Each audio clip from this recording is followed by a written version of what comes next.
Yo, what's up mga buddy? Welcome back sa ating channel. Diba? So, for today's video is Gapi Farm update tayo mga buddy. Kasi wala na tayong upload. Kaya, meron akong konti papakita sa inyo sa video na to mga buddy. Yung nga, mag-underwater shot tayo mamaya. Promise yan.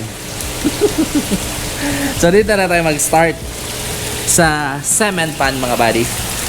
Meron akong konting changes ito mga buddy kasi itong dalawang pan na to pupull out siguro natin itong laman kasi yung mga natira dito is yung ating mga material grade na lang na pea dirt.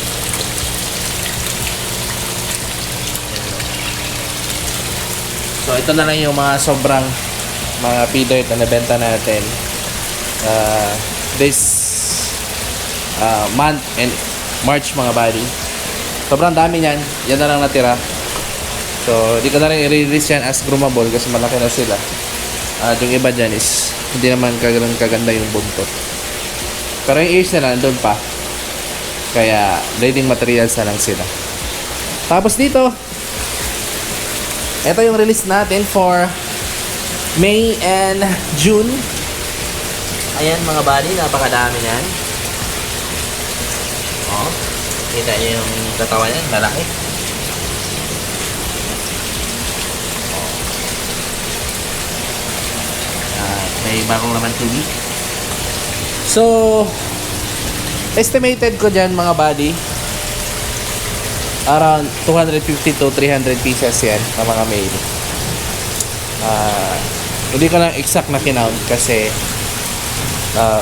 kung nakukuha kami dun sa mga tub, inulog agad namin dito. Pero same batch lang sila, magkaiba lang ng female. Kaya napakadami nila mga buddy. So all males to mga buddy. May mga mangilang-ilang female, pero sinadya talaga namin lagyan para hindi sila mag away-away dun mga buddy at hindi masira yung mga buntot nila. Tapos dito mga buddy, ayan dito, ito naman yung mga female nila. Yan, mga female yan, mga buddy. Tapos yung iba dyan is late na nag-groom. I mean, lumaki. Kaya yung iba dyan is merong mga male. Mangilan-gilan lang siguro, mga 3 or 4. Hindi ko kasi mahuli-huli kasi maliksi sila mga buddy. Mahirap silang hulihin sa mga maliliit na fishnet. Tapos kung gagamitan din naman natin ng malaking fishnet, baka alsahan yung mga ammonia, kaya hindi ko muna ginalaw. Baka gawa na lang natin ang paraan na makuha yung mga male. Diyan mga buddy. Oh, napakadami niyan. Mamaya underwater shot natin yan para makita. Tapos dito na side, ito yung mga kasunod na batch, which is nasa mga month old or 3 weeks old. Yan mga buddy. At ito din, napakadami nito mga buddy. Yung iba dyan is visible na as male. Yan o, may mga visible na. Ito. Siguro, hindi na natin ito isama dun sa mga malalaking male para hindi sila mabitin sa paglaki. Maghahanap tayo ng mga panibagong tub dyan. Yung nandun na side is pull out natin yan. Yun yung paglalagyan dito sa mga male. Yung mga makuha nating male dito, doon natin lalagay sa isang tab nandyan. Pull out natin yun. Tapos dito, andito yung sandamakmak na mga fry na hindi visible kasi nga maitim sila. Pero sobrang dami niyan mga buddy. Siguro abot 1,000 yan. Tansya ko lang, abot yan hanggang 1,000. Tapos dito naman is andito yung mga ABT natin. ABT na ribbon. Ayan, napadami na natin sila mga buddy. Pero yung nga, fry pa lang yung iba. Yung iba naman is tawag nito, fry pa din pero malaki-laki konti. Yan sila mga buddy. Tapos ngayon is mag-underwater shot na tayo mga buddy. Ayan. Teka muna, pakita ko muna sa inyo. Dito meron tayong mga Dombo Air Mosaic dito. Ayan, mga Doberman insecto. Yung iba dyan is malaki-laki na. Teka. Ayan, malaki-laki na yung ibang Doberman insect dito. Pero hindi pa natin yan ma-release kasi hanap po na tayo ng mga panibagong breeders. Tapos dito na rin mga buddy, papakita ko na rin din sa inyo to. Dito na side is yung ating Blue Dragon. Mga Blue Dragon yan mga buddy. Outcross to sa Vietnam line na Blue Dragon. Tapos yung female nito mga buddy is yung kay Daryl Ceballos na ribbon, which is nakuha din natin. Blue Dragon din yun mga buddy.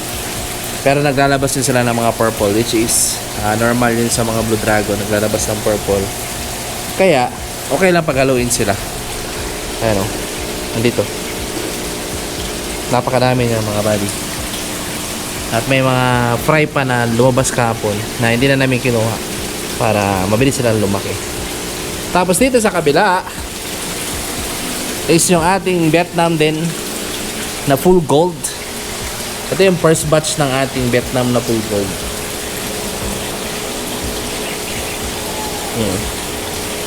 Pero yung mga dito mga buddies, mga non-ribbon na lang itong natira. And I'm not sure kung meron pang lalaki dito.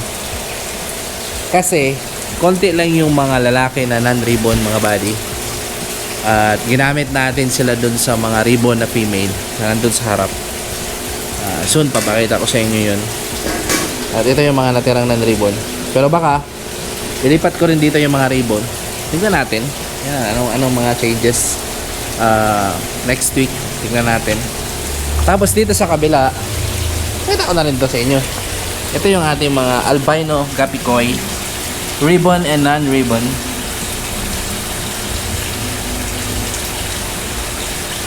Tara, underwater shot natin para makita nyo ng malipitan. Let's go!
di ba?